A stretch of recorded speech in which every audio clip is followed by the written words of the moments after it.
guys. So welcome, good afternoon. Today, as you can see from the learning target, we're going to be talking about how to summarize, okay? And so to do this, we're going to be identifying, picking out the main idea from a text, as well as identifying those supporting details that are necessary to back up that main idea, okay? So just a little background context before we get started. This is a 10th grade biology class. The past few weeks, we've been talking about different forms of pollution and those causes and effects in different biomes. And so today, what we're going to be focusing on is one specific type of pollution in the ocean, and then how that affects marine life. So we're kind of jumping into the middle of the lesson. Before this, I would have gone over some key vocabulary terms that you're going to see in the article, as well as had you create a gist statement where you are predicting what you think the article is going to be about. So let's get started. First of all, I want to make sure we're all on the same page as to what a summary is. So you've probably heard this word before, you might be familiar with it, but can anyone volunteer an idea as to what they think this means in their own words? Summary? Yes? It kind of tells what something is about in kind of a general way. Yeah, good, a general way. So does anyone have anything else to add to that? Alyssa? Gist. The gist, good, yes, exactly. So a summary is basically just a brief statement of really just the main points of something. And this could be just about anything. We summarize every single day, whether we're aware of it or not. You know, you can summarize the book you just read, the movie you saw yesterday, last night's baseball game. For example, if I'm over here and I'm talking to Robin, and she's like, "Oh, Kristen, no, I missed the Mariners game last night. What happened?" She doesn't really want me to tell her every single thing that happened in every single inning and who hit what, when, and where. I don't even know. She really just wants to know that the Mariners, you know, they were winning the whole game and then they lost it in the ninth inning, right? That's usually what happens. I don't even know if the Mariners played yesterday or not, but I assume that's what happened. I gave up on them long ago. Anyways, the point I'm trying to make is that when you're summarizing, you're just bringing out the main ideas, just the important stuff, right? So what I want you to do now is to practice this with your peers. Just quickly share with the person next to you, summarizing what you did yesterday. What'd you do, man? I woke up late, I slept in, and then I had one of my roommates come by and pick up his keys and told him what we need for the apartment still. And then I came to classes, and then told us we have no class next week. That was pretty cool. So then I went to Abby's class, and I watched some presentations, and I had a really feisty girl try to fight people during one of the games. That was kind of it. I went home afterwards and I ate and slept again. Okay. I did not do that much. I just worked on homework. Clap once. Can you clap twice? Okay, so I heard a lot of good discussions, maybe getting a little sidetracked. But does anyone want to share their summary of their day yesterday? A little shy? Yeah, Becky. Thank you. I went to class and watched other students perform micro-teaching presentations. Good. Yes, Alyssa. Mallory was telling me how there was somebody who was trying to start a fight.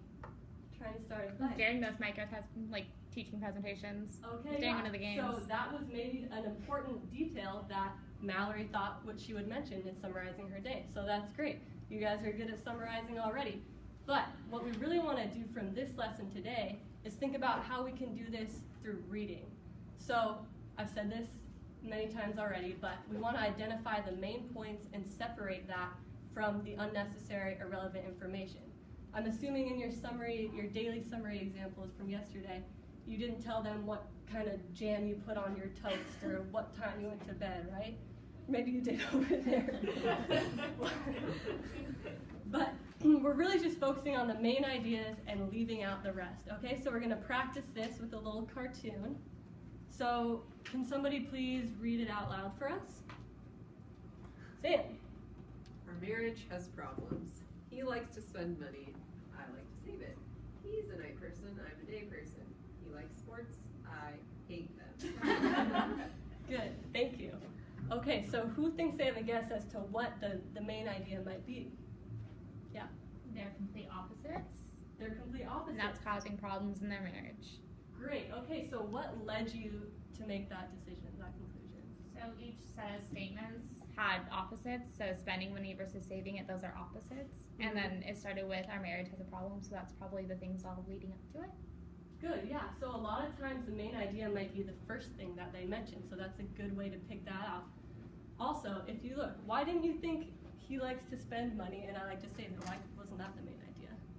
Another? It's a detail supporting the main idea. Exactly. So that's just some evidence, along with he's a night person, I'm a day person, all the rest.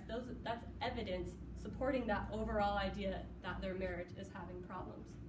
Okay, so how do we feel? Thumbs up, thumbs down. We're feeling good about being able to identify main ideas. Okay, good. So we're gonna practice this. So I'm gonna pass out this article for you guys to read. Remember, we've been talking about different forms of pollution. So when you're reading this article, I want you to take turns. You guys all have enough? You guys have enough here? You good? Okay, so I want you to use quiet voices, but reading with a partner or maybe 3 of you, and take turns reading this article aloud. And I want you to focus on these 3 questions in the back of your head while you're reading. I want you to ask yourself when you're reading, is this a big idea, a supporting idea, or something that's irrelevant and unnecessary, okay? And while you're reading, you're going to be circling those big ideas and underlining the supporting information, okay? And since we don't really care about the rest for our summarizing purposes, we're not going to annotate that at all, okay? Just circle the big ideas, underline supporting. All right, any questions? Go ahead.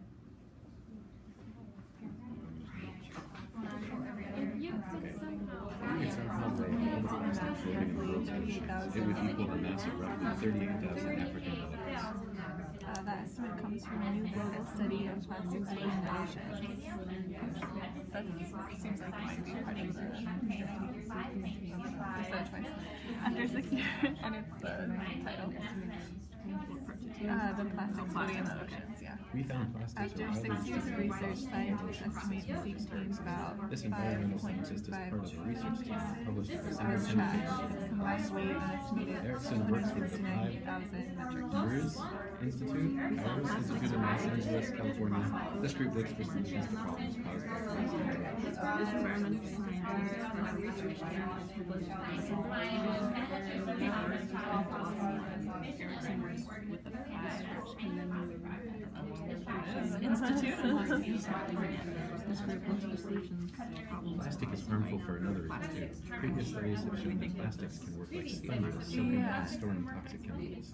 These include PCBs, pesticides, and fungicides. Scientists find When ingested, such plastic can release chemicals, triggering health problems. Fish and other marine 2013's organisms can study ingest showed that such plastic ocean plastics also provide homes This for trash germs, can some of which can move cause up the food disease. chain as seabirds, seals, and other marine predators eat those. Something of that is this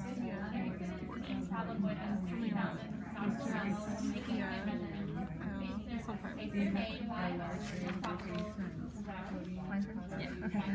Plastic is harmful for another reason too. Researchers Studies found have that shown more that than half of plastics the weight can of work all like ocean sponges, plastic soaking up and storing toxic chemicals. This discovery concerned the team because smaller PCBs, pesticides, and flame retardants. When ingested, such plastic can release pollutants, triggering health problems. A 2013 study showed that such ocean plastics also provide homes for germs, some of which can cause disease.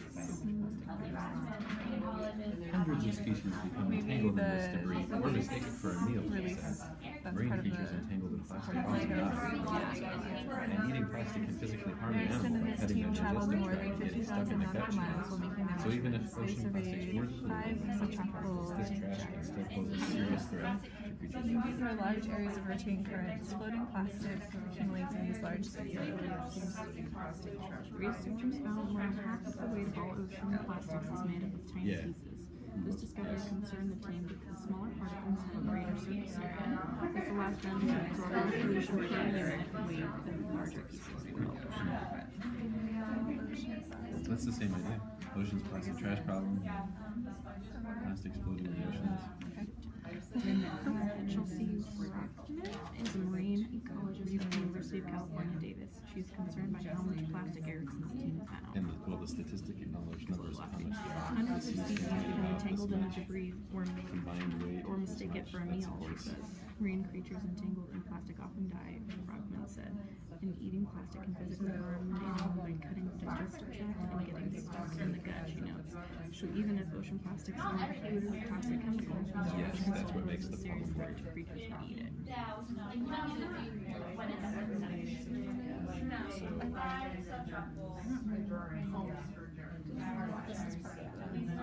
The main idea are some brain details.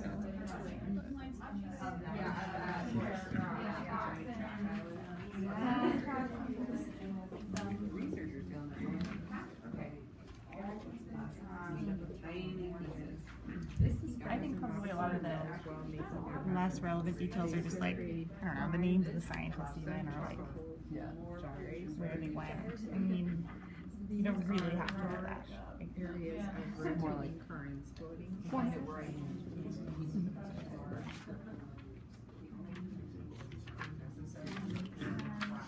guess that's kind of a big part of the idea, though, that they're small. Yeah. Okay, you guys, why don't you go ahead and wrap it up? It's okay if you're not done. So what I want to do now is bring it back to the class as a whole and figure out what you guys took away from this reading, okay? So I'm going to write up some main ideas that you guys found on the board. How about from this group? What did you guys think of one?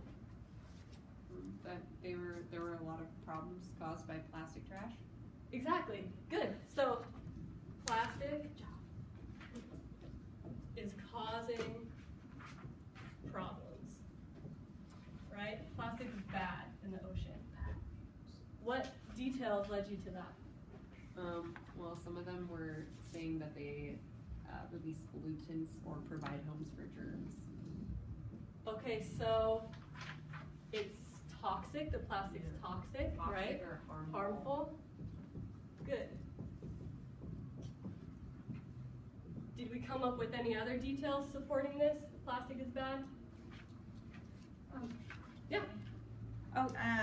It said that even if they didn't absorb the toxic chemicals, fish eating them would be a problem. They just physically could rip up their digestive system. Good. Exactly. Yes, that's a great one. Okay, so it is bad for their intestines, right? Mm-hmm. Okay, did we find anything else supporting this big problem? Is that kind of it? Oh yeah, one more? Going off of that one, it like moves up the food chain that way. Okay, exactly. We can think up the food chain. So